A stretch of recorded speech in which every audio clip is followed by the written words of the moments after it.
What's up, YouTube? Have you ever wondered why your goals are still goals?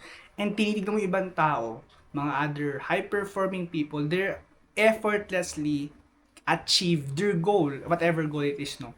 Like, paano nila na-achieve yun? Paano niya na-achieve yung ganitong amount of monthly income? Paano na-achieve yung ganitong type of body? Paano niya na-achieve yung ganitong lifestyle? And ngayon mapapaisip ka, ang dami mong sinet na goals for yourself, for your family, pero hindi pa rin nangyayari. Wala pa rin nagmamaterialize. Ano kayang nangyayari? And oftentimes, nag-set ka ng goals, nakasulat.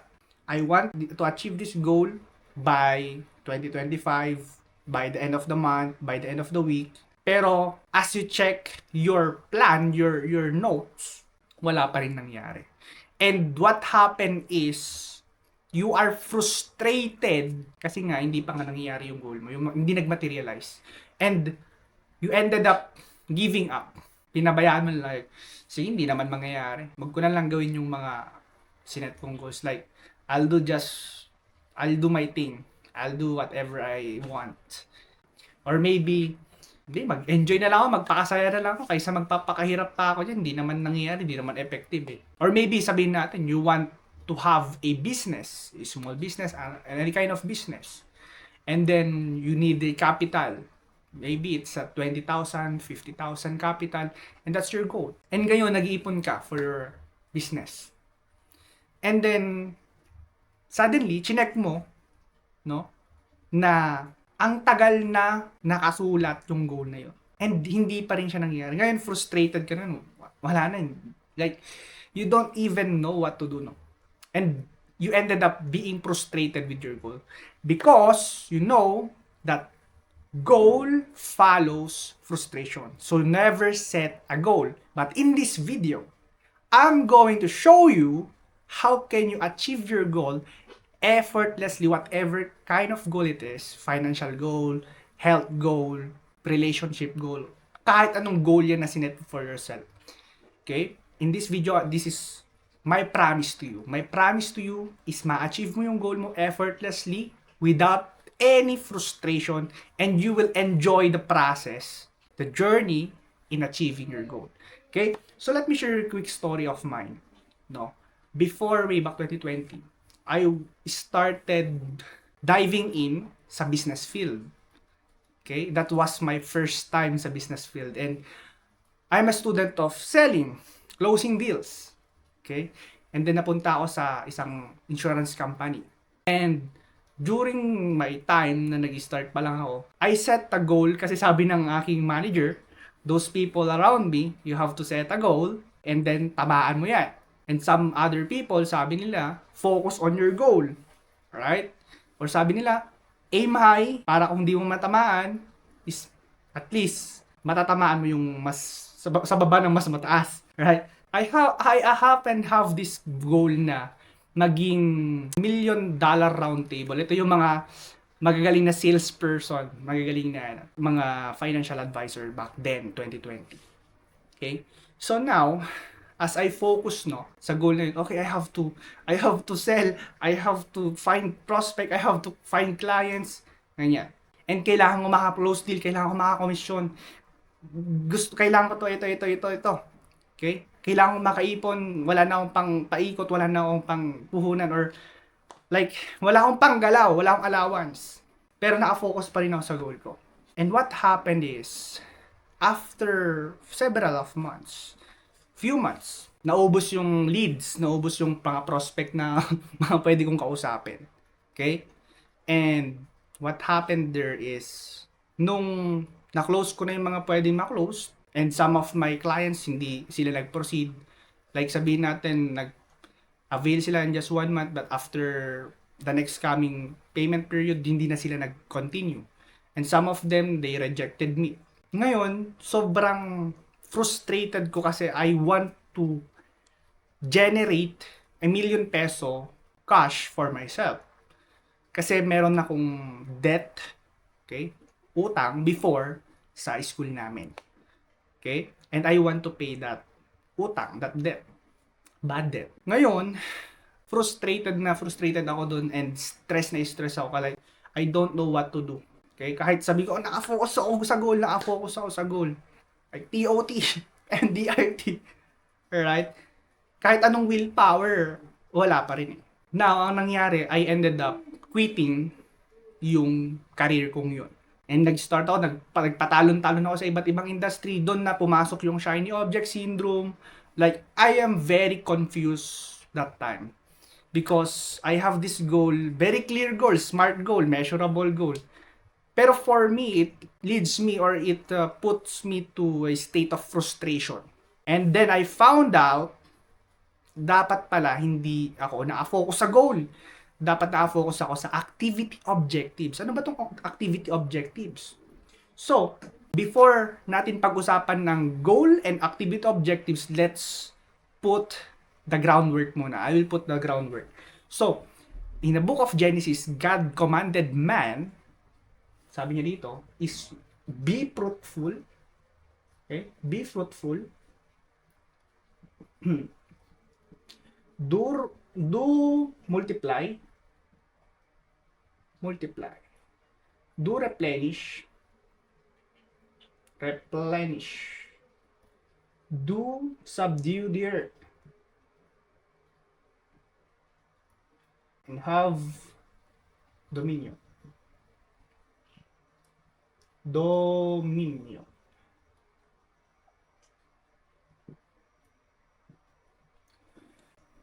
So God commanded men to be fruitful, do multiply, do replenish, do subdue the earth, and have dominion.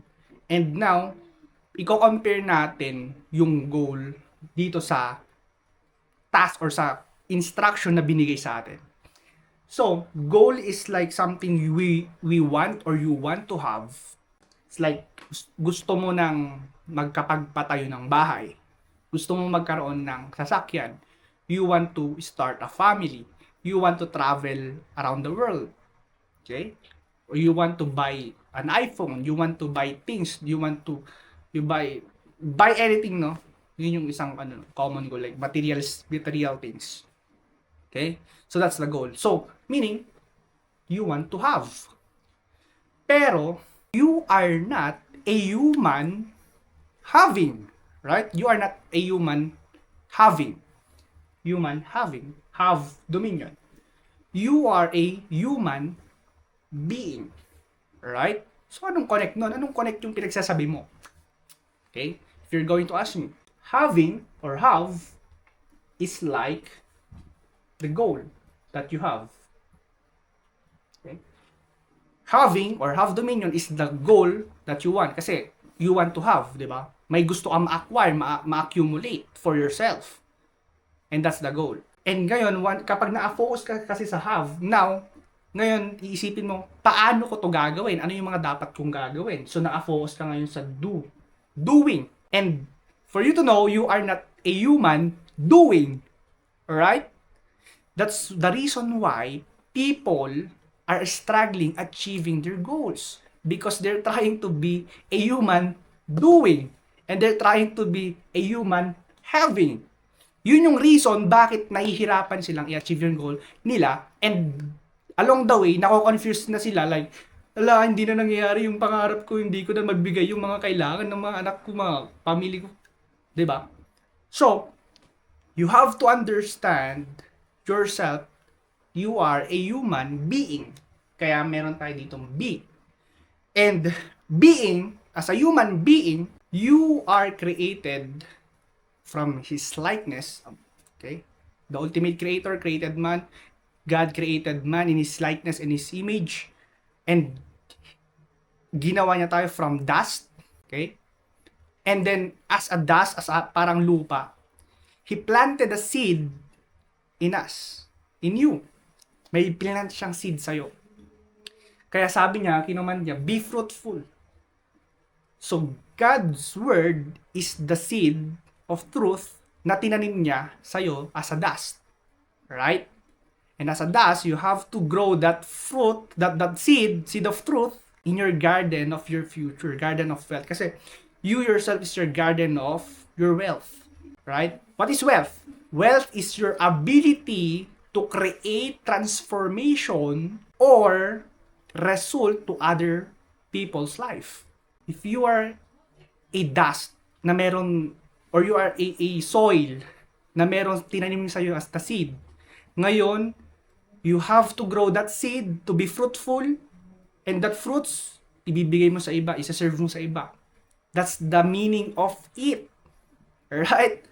So, now, if yun yung dapat mong gagawin, be fruitful, be you as a human being. So, ano bang ginagawa kapag nagtatanim?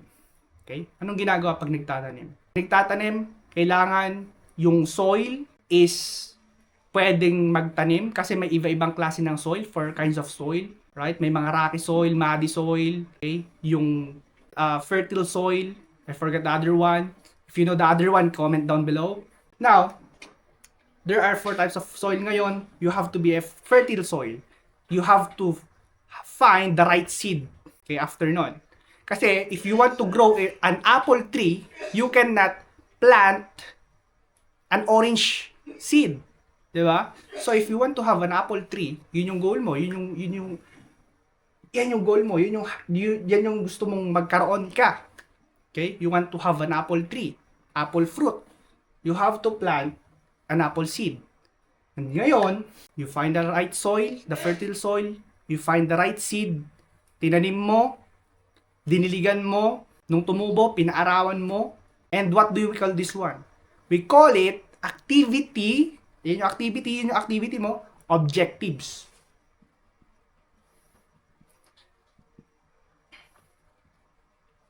Activity objectives. Right? So, that is what we call activity objectives.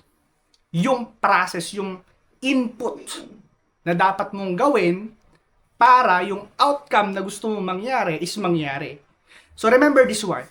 God owns the outcome. You own the input. You don't own the outcome. Okay? And God don't want to take care of the input kasi He already designed everything na mamunga. Okay? Mag-transform into something. Naka-design na yan. Like, kunwari, meron kang apple seed. Hindi mo kailangan pilitin yan na tumubo ng apple tree kasi apple seed yan. It's nature na maging apple tree. Right? So, you yourself, if you want to become successful financially, you want to be fit, you want to have a better relationship, you have to be someone who is capable or to be financially free. Or sabihin natin, if you want financial confidence, financial independence, financial security, financial freedom, financial stability, you have to be someone who have the ability to produce value or transformation or result to other people's problem so that they will pay you, they will pay yung value na ginawa mo, your product, in exchange of money. They think you know. Okay? So yun yung dapat mo nga. You have to change your identity. Okay? As upon changing your identity, you will know the right activity objectives. If you know the right activity objectives, the result, the outcome will take care itself. So, achieving your goal will be effortless. Hindi mo na kailangan mag-grind. Yung mga nagsasabi na, grind. Okay? Hustle, grind. Grind pa. Okay? Those people are like, pinapahirapan nila yung sarili nila. And I don't want you to pressure yourself. I don't want you to force yourself na i-produce yung result. Because producing the outcome, producing the apple tree is effortless if you become the apple seed. If you become the right person, okay, having the ability to produce value, transformation, result to other person, automatically, whether you like it or not, they will give you a thank you note. Okay? Dun yun sa my financial goals. If you have a relationship goal, you have to be someone na capable to take care of your partner, your family. Or sa health naman, you have to be someone you have to have the ability to do the exercises, the programs. You have to be someone na you know your goal, exactly yung outcome niya, and you have to understand kung paano yun mangyayari. So, ngayon, paano mo to gagawin? Now, we understand the difference between activity objectives and goal. So, you have to focus on activity objectives, not on the goal. You have to create goal, yes, importante yan, pero don't focus solely in the goal. Focus on activity objectives by implementing it. Without implementing activity objectives, your goals are worthless. Now, you have to start at the end, sa dulo, mag-start ka sa dulo. Ano ba yung ideal outcome na gusto mong mangyari? Maybe you want to increase your salary, you want to have a passive income monthly, you want to have a million peso, that's the outcome you want, first million, or you want to build a multi-million peso business. So ngayon, you have to be clear ano ba yung outcome. And now you have to go back or end at the start. So ito nag-focus ka muna sa end, ano yung dulo, doon ka magsimula sa dulo. Tapos i-track down mo papunta sa simula. And now sa simula, ano ba yung activity objectives? Ano ba yung input na kailangan mong gawin para lumabas yung outcome?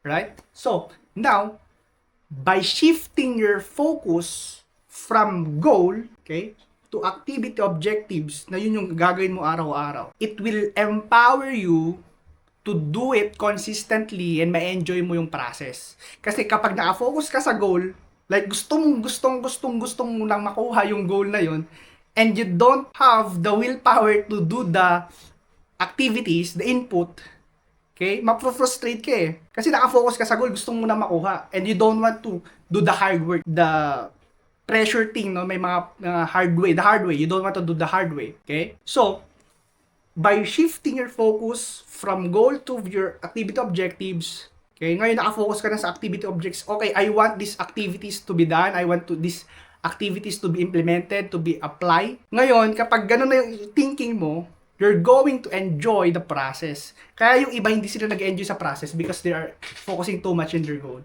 So don't focus on your goal. It will make you frustrated. And sabi nga dito, okay, that I have read from a book, life is easy when you live it the hard way. And hard if you try to live it the easy way. Sabi ni Dave Kekich. Alright? Sa sinabi niyang yun, sa quote niyang yun, I want to add up na by choosing the hard way, okay, it's like choosing the activity objectives. Yes, implementing, executing, applying the activities, doing the activities hard. Pero pag ginagawa mo na yan, paulit-ulit, ma-enjoy mo na. And then, magugulat ka na lang, automatic yung outcome.